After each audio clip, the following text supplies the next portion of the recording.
Senior सहाफ़ी और तज्ज़ियाकार हामिद मीर के मुताबिक इमरान खान इस गलत फहमी से निकल आए कि वो पाकिस्तान के सबसे पॉपुलर लीडर हैं। नया आर्मी चीफ इनसे डिक्टेशन लेने पर मजबूर हो जाएगा। उन्होंने जिस एंटी अमरीका और एंटी इस्टेब्लिशमेंट बयानिए पर पिछले कुछ ज़मनी इंतखाबात में कामयाबी हासिल की, इस बयानिए का जनाजा उन्होंने खुद निकाल दिया है। ये इस्लामाबाद की एक सर्द शाम थी। एक मगरिबी सिफारतकार के ड्राइंग रूम में मुझसे ऐसा सवाल पूछा गया कि सर्द मौसम में मुझे माथे पर पसीना महसूस होने लगा। इस महदूद सी महफिल में 3 सियासतदान, 3 मुख्तलिफ ममालिक के सिफारतकार और ये खाकसार मौजूद था। एक यूरोपीय मुल्क के सफ़ीर ने मुझे पूछा कि अगर पाकिस्तान डिफ़ॉल्ट कर गया तो मार्शल लॉ लग सकता है या नहीं।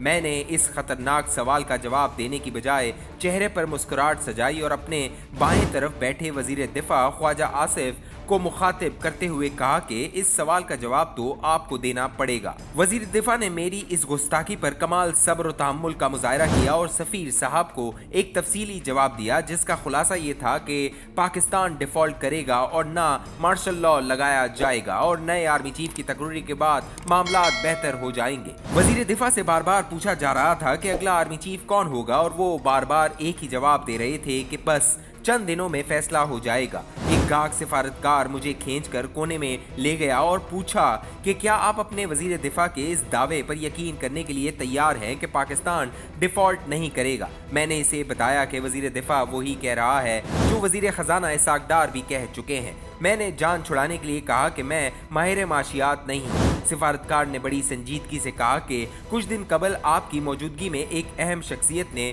मार्शल लॉ की बातें क्यों की। मैंने जवाब में कहा कि पाकिस्तान की तारीख में 4 एलानिया मार्शल लॉ लग चुके हैं, लिहाजा जब मार्शल लॉ नहीं होता तो हम गैर एलानिया मार्शल लॉ को कोसते रहते हैं। ये एक तारीखी हकीकत है और हम इस खतरे को टालने के लिए हर वक्त इसकी मजम्मत करते रहते हैं। सिफारतकार मेरी जान छोड़ने को तैयार न था। इसने अपनी ऐनक उतारी, शीशा साफ किया और पूछा कि अगर आप सियासत में फौज के किरदार के खिलाफ हैं तो आपकी तमाम सियासी अशराफिया और मीडिया का सबसे अहम तरीन मसला अगले आर्मी चीफ की तकर्री क्यों है। आर्मी चीफ तो सेक्रेटरी दिफा को जवाबदेह होता है, लेकिन पाकिस्तान में आर्मी चीफ का ओहदा सदर और वजीर आजम से भी ज्यादा ताकतवर नजर आता है। ऐसा लगता है कि किसी आर्मी चीफ की नहीं बल्कि फील्ड मार्शल की तकर्री होने वाली है। मेरी नजरें झुक चुकी थीं। बात तो सच थी, लेकिन थी रुसवाई की। इससे ज्यादा रुसवाई क्या होगी कि हफ्ते की शाम पाकिस्तान के वजीर खारजा बिलावल भुट्टो जरदारी ने एक प्रेस कॉन्फ्रेंस की और सदर मुमलिकत आरिफ अलवी को मुतनब्बे किया कि अगर आपने आर्मी चीफ की तैनाती में गड़बड़ की तो फिर नतीजा भुगतने के लिए तैयार हो जाएं। हम पाकिस्तानियों को तो एक दूसरे को धमकियां और गालियां सुनने की आदत पड़ चुकी है, लेकिन जब कोई वजीर खारजा अपने ही मुल्क के अफवाज के सुप्रीम कमांडर और सदर मुमलिकत को तड़ी लगाता है तो सारी दुनिया की कान खड़े हो जाते हैं। इस तड़ी के कुछ देर बाद मैंने हुकूमत की एक अहम शख्सियत से पूछा कि वजीर खजाना इसाक डार ने जुमे को सदर मुमलिकत से मुलाकात की और ये तासुर मिला कि सब मामला ठीक हैं और सदर को आर्मी चीफ की तकर्री के लिए जो भी नाम भेजा जाएगा इस पर सदर की तरफ से कोई एतराज नहीं किया जाएगा। लेकिन अगले ही रोज वजीर खारजा ने सदर को क्यों धमकी दी।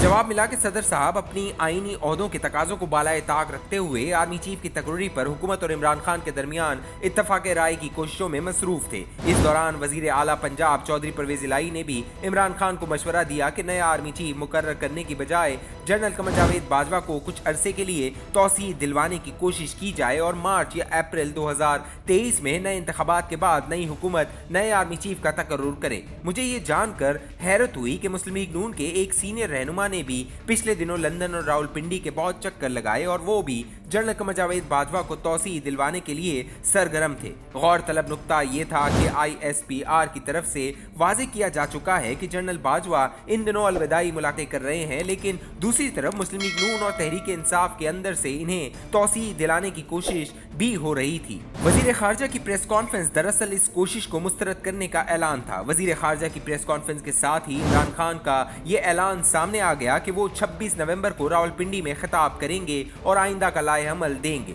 इमरान खान की तरफ से 26 नवंबर की तारीख का ऐलान साफ बता रहा है कि इनकी सियासत का महवर भी अपनी मर्जी के आर्मी चीफ की तकर्री या नए आर्मी चीफ पर दबाव डालना है। इमरान खान इस गलत फहमी से निकल आए कि वो पाकिस्तान के सबसे पॉपुलर लीडर हैं, नया आर्मी चीफ इनसे डिक्टेशन लेने पर मजबूर हो जाएगा।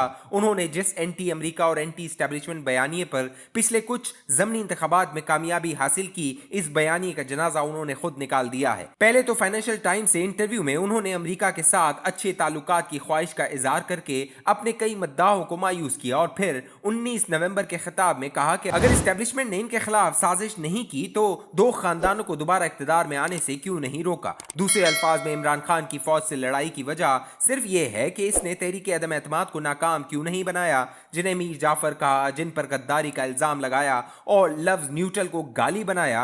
अब इनसे दोबारा मोहब्बत की पींके डालने की कोशिश इमरान खान की सियासी कचफहमी के सिवा कुछ नहीं। अगर वो इतने ही पॉपुलर थे तो कबल अज़ वक्त इंतखाबात क्यों ना करा सके, ना फौरी इलेक्शन करा सके, ना अपनी मर्जी का आर्मी चीफ लगवा सके, ना चीफ इलेक्शन कमिश्नर से इस्तीफा ले सके और ना अपने पर कातलाना हमले में मर्जी की FIR दर्ज करा सके। आखिर में तो शाखाना स्कैंडल के गिरदाब से निकलने के लिए हाथ पांव मार रहे हैं। हुकूमत की हालत भी कुछ मुख्तलिफ नहीं। हुकूमत भी अपने तमाम मसाइल का हल नए आर्मी चीफ की तकर्री में देख रही है। हालांकि आर्मी चीफ के पास कोई अलादीन का चिराग नहीं है जिसके जरिए वो हुकूमत की मुश्किलात का हल निकाले। आर्मी चीफ की तरजीह रियासत का मफाद होना चाहिए, हुकूमत का मफाद नहीं। रियासत का मफाद आइन की बालादस्ती में है। नया आर्मी चीफ अपने कॉल ऑफ फेल से ये साबित कर देगा कि वो पाकिस्तान के आइन के ताबे है और आइन से ज्यादा ताकतवर नहीं, तो पाकिस्तान के आधे मसाइल हल हो जाएंगे।